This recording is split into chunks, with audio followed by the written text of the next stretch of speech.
viewers, welcome to the Global News Update on Top Accolade News. The headlines. Donald Trump says Kamala Harris is unfit to rule. 2 dead as Typhoon Gaemi passes Taiwan. US, Canada intercept Russian and Chinese jets off Alaska. Israeli forces recover bodies of 5 hostages held in Gaza.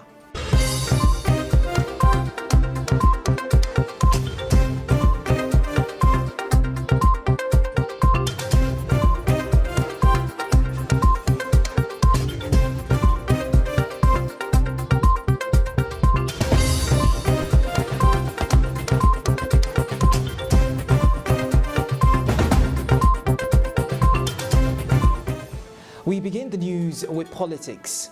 Former United States President and Republican presidential candidate Donald Trump has said Vice President Kamala Harris is unfit to rule and described her a radical left lunatic. 78-year-old Trump launched a scathing attack on his Democratic rival as he took the stage for the first time to address an election rally after Harris became the presumptive nominee. Over the weekend, President Joe Biden announced that he was dropping out of the race and named Harris as his successor. Harris, who's 59, is now the presumptive Democratic nominee, and she was officially announced as the party's presidential candidate at its Democratic National Convention in August. Trump told his cheering supporters that Harris lies. Trump said this November, the American people are going to tell her, "No thanks, Kamala. You have done a terrible job. You've been terrible at everything you've done. You are ultra-liberal. We do not want you here." Moving on to climate crisis, Typhoon Gaemi swept through northern Taiwan today, killing 2 people, triggering flooding and sinking a firefighter offshore before heading across the sea and into China, where it is expected to dump more torrential rain. Gaemi made landfall around midnight on the northeastern coast of Taiwan in Yilan County. It is the strongest typhoon to hit the island in 8 years and has been sparking gusts of up to 227 kilometers per hour before weakening, according to the Central Weather Administration. The storm cut power to around 500,000 households in Taiwan. Though most are now back online, utility Taipower said it is expected to bring down more rain across Taiwan, with offices and schools as well as the financial markets closed for a second day. In international dispute, the North American Aerospace Defense Command, NORAD, has said the United States and Canada intercepted 2 Chinese bombers and 2 Russian bombers operating in international airspace near the state of Alaska. US and Canada warplanes detected, tracked, and intercepted 2 Russian Tu-95 and 2 PRC-H-6 military aircraft within Alaska's Air Defense Identification Zone, NORAD said. The aircraft did not enter US or Canada sovereign airspace and were not considered a threat, NORAD confirmed. The binational command said in a statement that NORAD will continue to monitor competitor and the activity near North America and meet presence with presence. Intercepting an aircraft is military speaking for contracting a foreign aircraft by electronic or visual means. Countries include the USA, China, India, and Japan. They have unilaterally declared ADIZ that require foreign military aircraft to identify themselves upon entering a specific zone or airspace. We move on to crime. Israeli military forces have retrieved the bodies of 5 people taken hostage in the Gaza Strip during Hamas's October 7 attack on southern Israel. The army said the bodies of hostage Maya Goren, as well as soldiers Ravid Katz, Oren Goldin, Toma Ahimas, and Kirill Brodowski, have been returned to Israel. The bodies were recovered during an operation in Khan Yunis, the main city in the south of Gaza Strip, the military said. The 4 soldiers were killed during the October 7 attack launched by Hamas fighters, it added. In December, the military had announced the death of Goren, who was abducted and taken to Gaza on October 7. You're watching the Global News on Top Accolade News. Do stay with us. Still to come.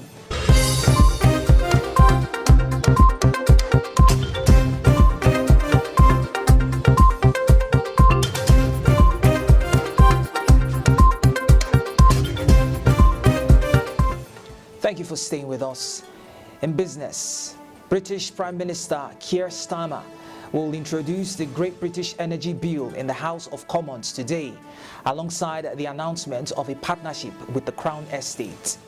Great Britain Energy, the company at the heart of Labour's clean energy plans, backed by £8.3 billion of new money over this parliament, will own and invest in clean power projects across the United Kingdom.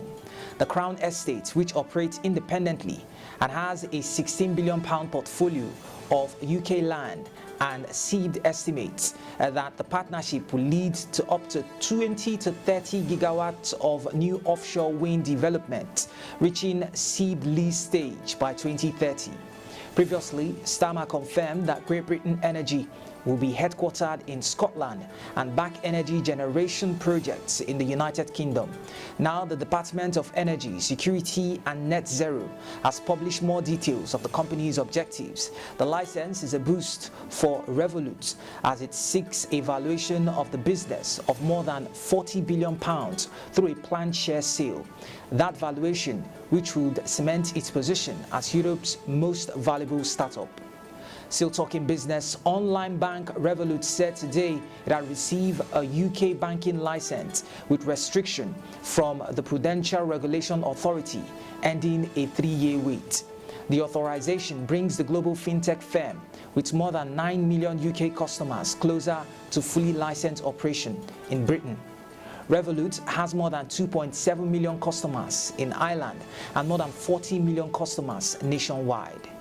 It said today it had now entered the mobilization stage in the United Kingdom, sometimes referred to as authorization without restrictions. Francesca Calesi, UK CEO of Revolut, said today's announcement was a significant step in the right direction of the firm and its customers. In entertainment, Celine Dion is reportedly in the final stages of negotiating her long-delayed Resort World Las Vegas residency, which is scheduled to start in November or early 2025, depending on the level of her battle with stiff person syndrome. The 56-year-old French-Canadian, who has not performed live since March 2020, previously signed on to a limited run of 10 dates at the Resort World Theatre back in 2021, but was called off months before she revealed her rare autoimmune neurological disorder. An insider told TMZ it is basically a done deal and she's going to do it.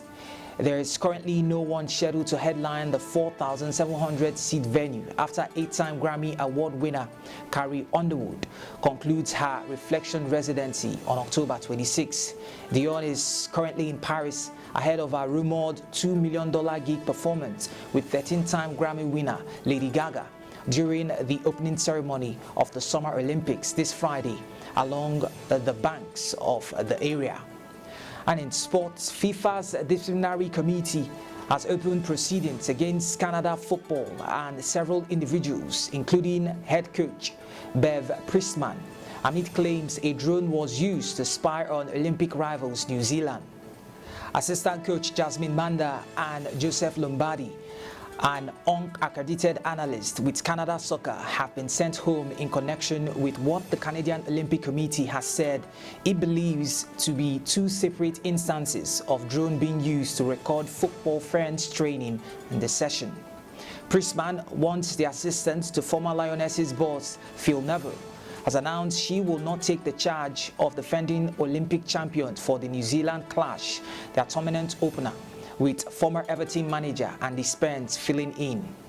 Canada Soccer President Peter Aguroso and CEO General Secretary Kevin Blue also expressed their unequivocal disapproval in a joint statement announcing that their organization will be conducting its own independent investigation.